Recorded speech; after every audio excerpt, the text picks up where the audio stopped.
Other shows we have for you to enjoy at myclassicradio.net. The Avengers was most certainly not a household name in South Africa prior to the radio series. With no national television service until 1976, the mechanism simply was not present in the country to show television programs to mass audiences.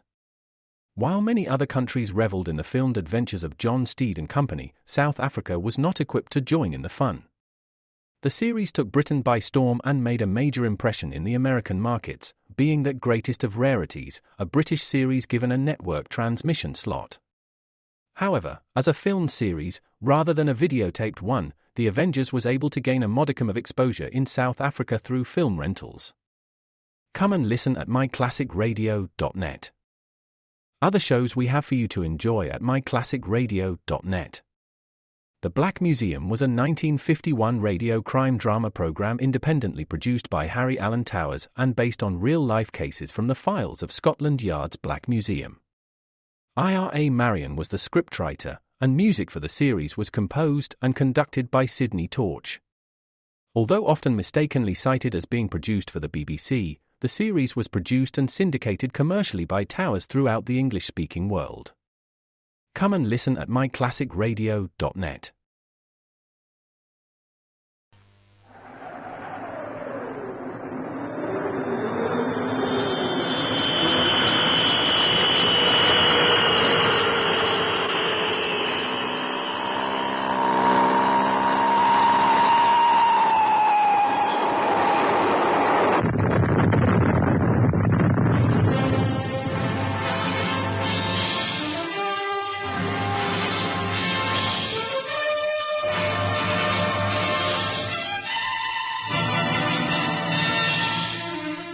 High Adventure.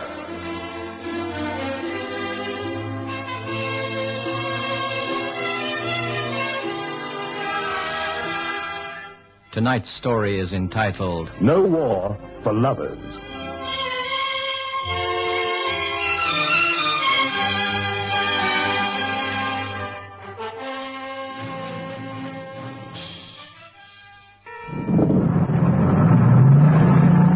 Dicey, mate.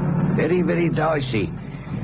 You wouldn't catch me sticking my neck out like that. Not even if she's the best-looking bird on the whole island of Cyprus. I've got to, Ted. It's 6 weeks since I last saw Cara. All the same, mate, she's like enemy, you know. I'll be going to prove that sort of goings-on. There's no law about It that. don't have to be, Paul. It just ain't approved of, that's all. Say our old man or her brother's a terrorist, eh? What then? That's typical of you, Ted. To you, all the Greek and Turkish Cypriots are terrorists. You can't generalize on people like that. Well, since we have to keep a peace round here, we ain't exactly popular, you know. Or ain't you noticed? The trouble around here is that no one understands, or even tries to understand the other side's point of view. Well, why should they? All they do is shoot at each other. Yeah, nobody wants to lose points by listening. Anyway, I'll be in town in a tick, so you better tell me where to go. You don't only stick your own neck out for this bird, but mine as well. You're a pal, Ted. I'll just change out of uniform, and you can drop me at the far end of the block. When you pass the post office, it's the 3rd Street on the right. Cara lives over a shop. By herself? Oh, that's handy. Her mother and father were killed last year in the street fight. Ah, sorry about that. Now, one more, Ted. Jimmy, we've run into an ambush. Keep going, Ted. There's no time to turn back. Put your foot down. Jump, Paul. I'm never going to make the bend. Try. Jump, go on, you jump.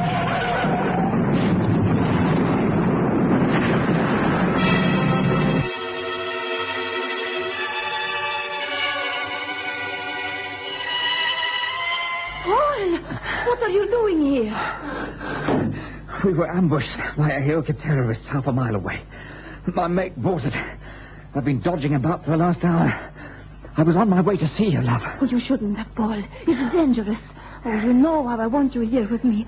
But it is all so impossible. All around here is an Aoka stronghold. We must wait, Paul. Be patient. These troubles must end one day soon. They've been saying that for the last 3 years. Instead, it gets worse. I've been worried about you. You got my letter?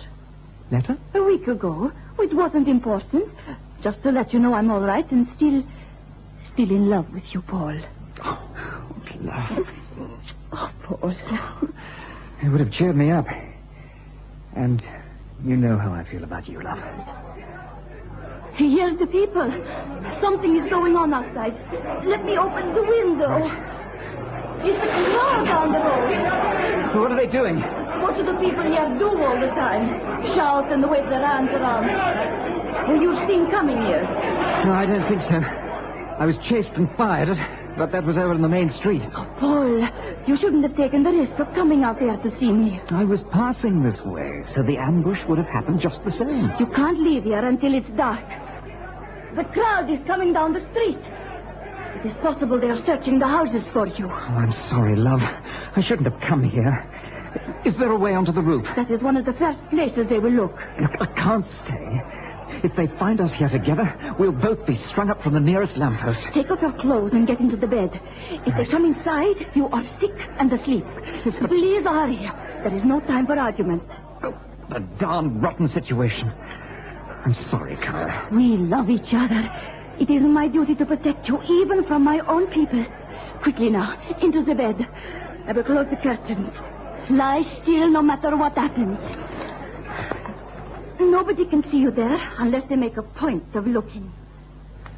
My name's Harry Walters, and during those desperate and chaotic days on Cyprus, Private Paul Dennison was a fellow transport driver, as well as a fairly close friend. He'd known Cara for over a year, and most of his mates knew he was blindly in love with her. Naturally, we advised him against it, as it could only bring him trouble, and perhaps even death. Yet Paul ignored our warnings and continued the affair. History is dotted with characters who risked their lives and honor for the sake of a woman's love, and Paul Dennison was one of them. That day, trapped in a small town filled with mortal enemies who were relentlessly hunting him down, Paul put his complete trust in Cara. It was a test of her love. Minutes after taking to the small bed in a curtained alcove, there came a loud knocking on the door. He heard men's voices speaking to Cara in Greek, and then, to his relief, the door closed, and he was again alone with her. Is it all right, Cara? You'd better stay where you are for a while longer, Paul. Some of them are standing under the window. I'm lucky they didn't search. They wouldn't. Most of them know I'm Marcus's sister. Yes, Marcus. Is he still in Greece? I shouldn't really tell you, Paul. He's got a price on his head, as you know. But, yes, he is back. And he must never know that we still see each other. He is filled with hate for the British and Turks. All right, I'd rather keep out of his path anyway. The last time we met, it was nearly a shootout. I can hear someone coming up the stairs. Lie back and straighten the curtain. It could be Marcus. No, it's you, Marcus. Did you hear all the excitement? Yes, some of the men came up here. We shot at an army lorry on the highway. The co-driver managed to get away. But if he's in town, we'll catch him. There are few risk sheltering an English soldier. I was just about to go out. I'm not staying. Grievous has been around with a plan for tomorrow night. I want to give you a quick briefing on the assault. No, Marcus. Well, not now. What's the matter with you? I told you I was going out. To where? The market. Then there's no urgency.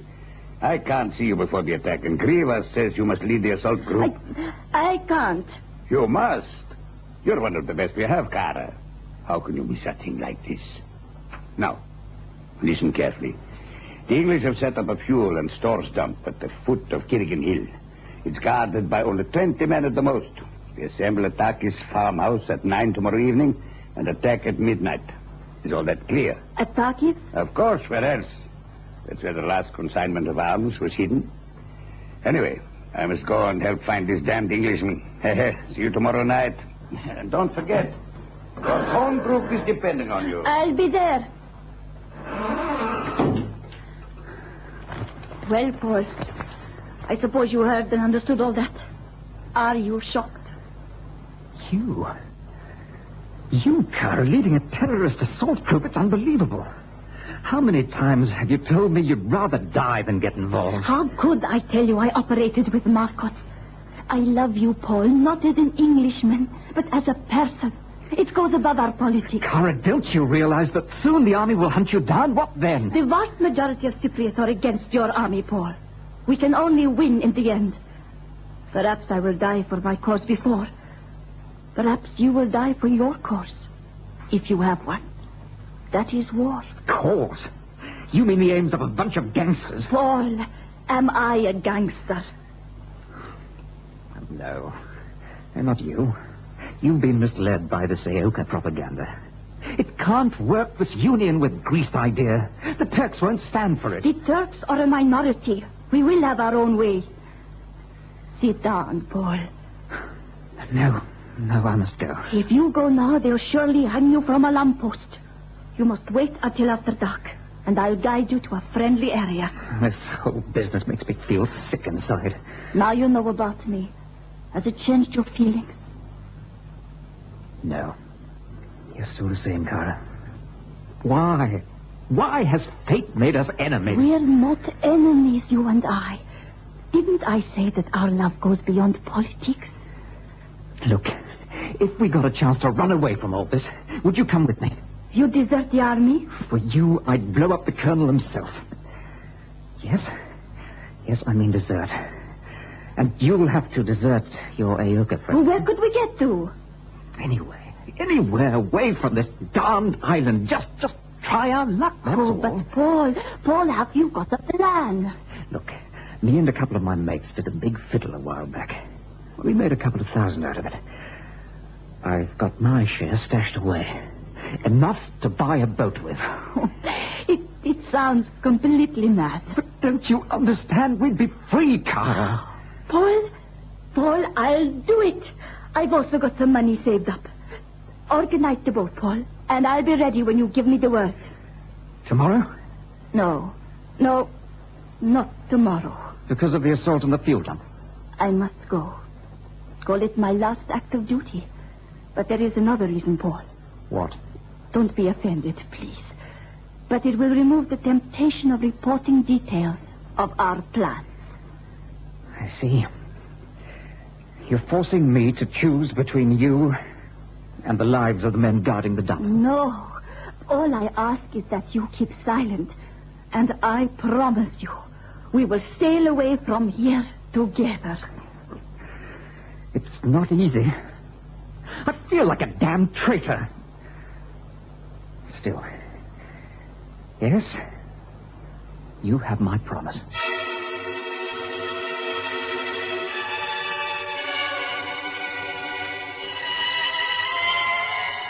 All that afternoon and until late in the evening, Paul and Cara stayed undisturbed in the small apartment. What could have been an idyllic interlude was spoilt by the ever-present political crisis and potential danger. Soon after 11, Cara led him out into the dark and silent street. It was a 3-mile walk, but she left him within sight of his barracks. He was greeted like a man returned from the dead, and his report was made the following morning to the adjutant. Then he reported to Sergeant Webb. Aye, feeling sorry all day yesterday we were.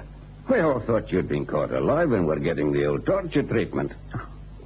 What did you do when you jumped from a lorry, eh, lad?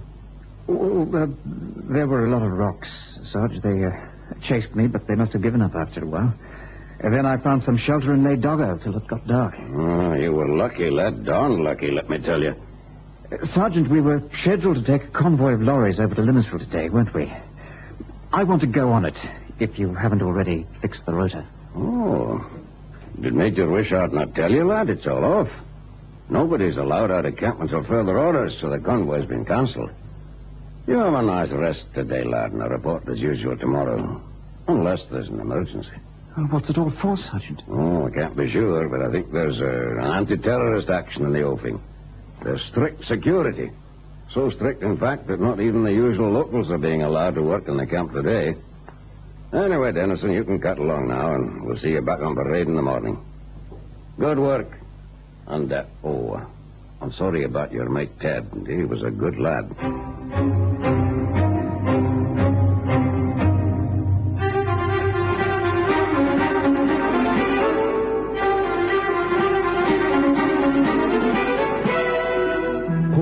Dennison felt a sickness in the pit of his stomach as he walked over to our hut. Since he'd found out that his beloved Kara was one of the leaders of the very people we were fighting, his mind had found itself unable to focus. And now Sergeant Webb's story about a possible anti-terrorist action that night really scrambled it.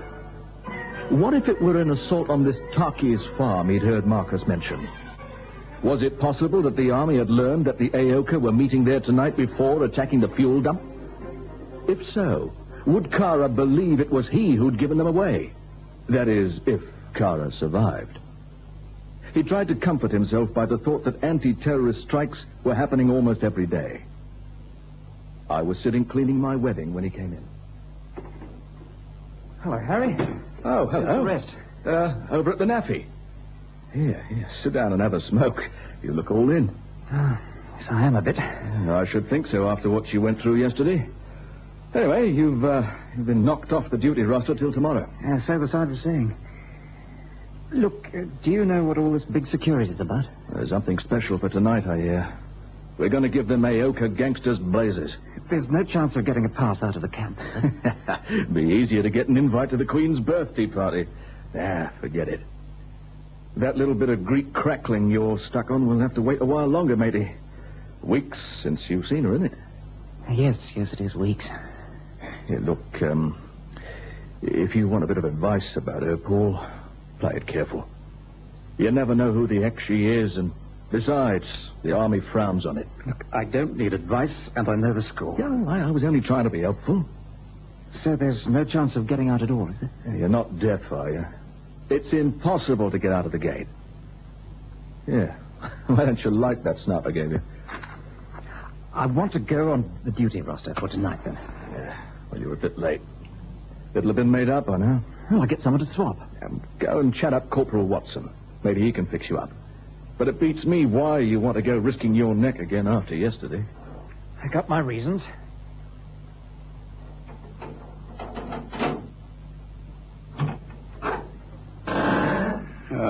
Come in, Kara. You're very early. I got word they're waiting in town. Am I the first? No, there are 3 others in the next room. You can go through and choose your weapons. I'll keep you company for a while.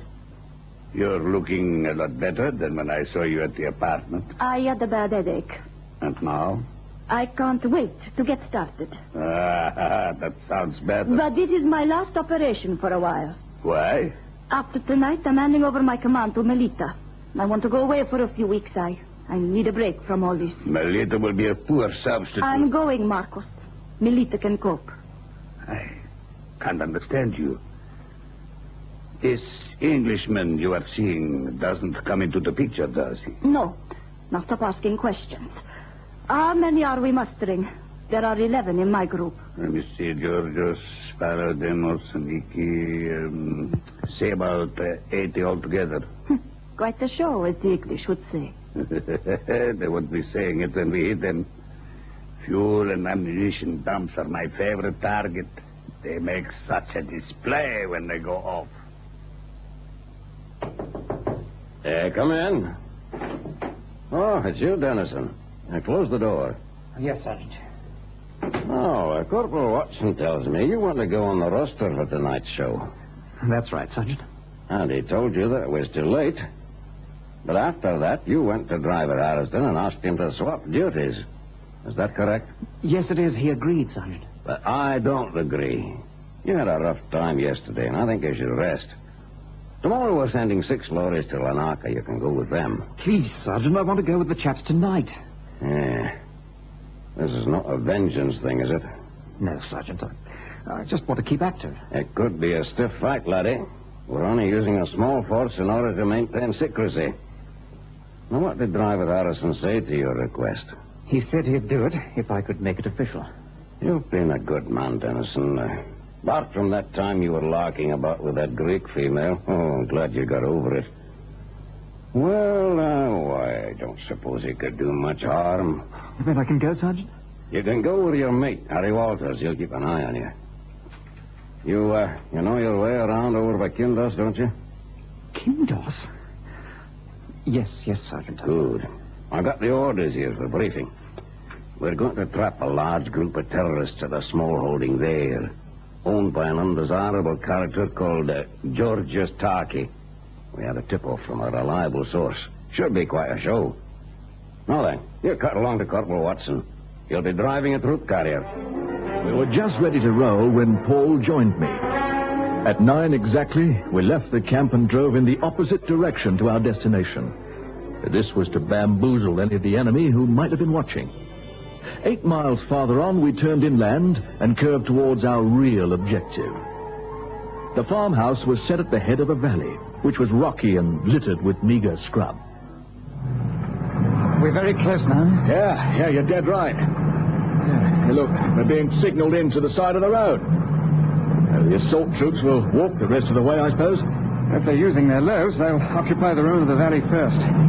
That should take them half an hour at least to get into position. Right, that's our cargo going. Good guess, Paul. They're going up the hill. Something of a military strategist, are you?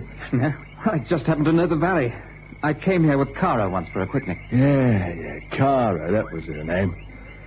Did you ever wonder what she's doing now? I know what she's doing. Eh? She's down there in that rat trap.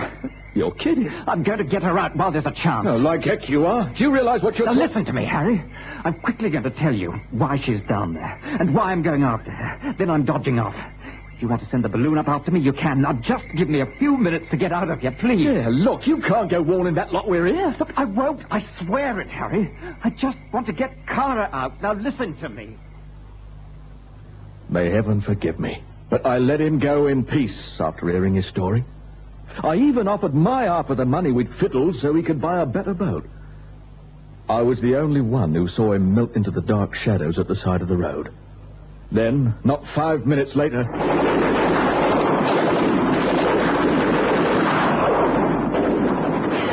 the valley was suddenly lit by a dozen portable searchlights, and a hail of fire hit the farmhouse from the valley rim, while on two sides, waves of infantry swept towards it. Men darted out of the white stone farmhouse. Some of them spun round as they were cut down. Others kept low and made it to odd bits of cover nearby. From where I sat in the cab of my troop carrier, I had a grandstand view of the carnage. The terrorist fire increased as they began to recover from the first shock, and soldiers started to fall. And somewhere in the middle of all that was Paul Dennison, armed with nothing more than a bayonet.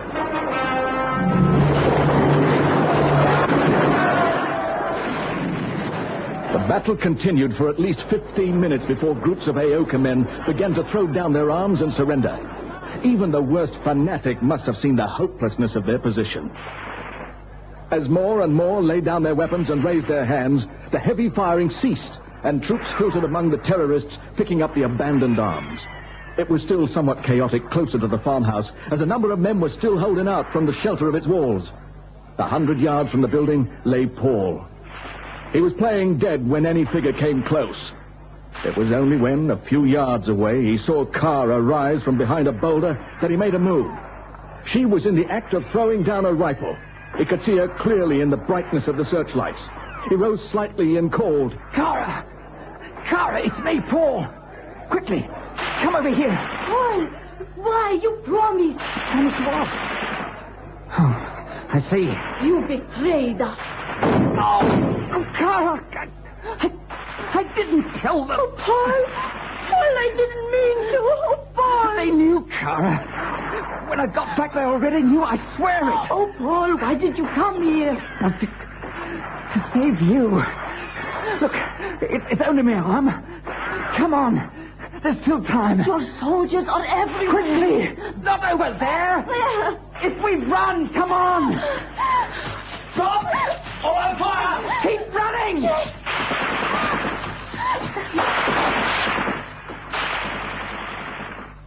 They were found later lying holding each other's hands in death. Of course, when Kara was identified by her brother, who had surrendered, the truth was realized, and I was put into the hot seat and made to confirm it. The boys in transport clubbed together, buried Paul and Kara together in a specially made coffin. It was shaped like a boat.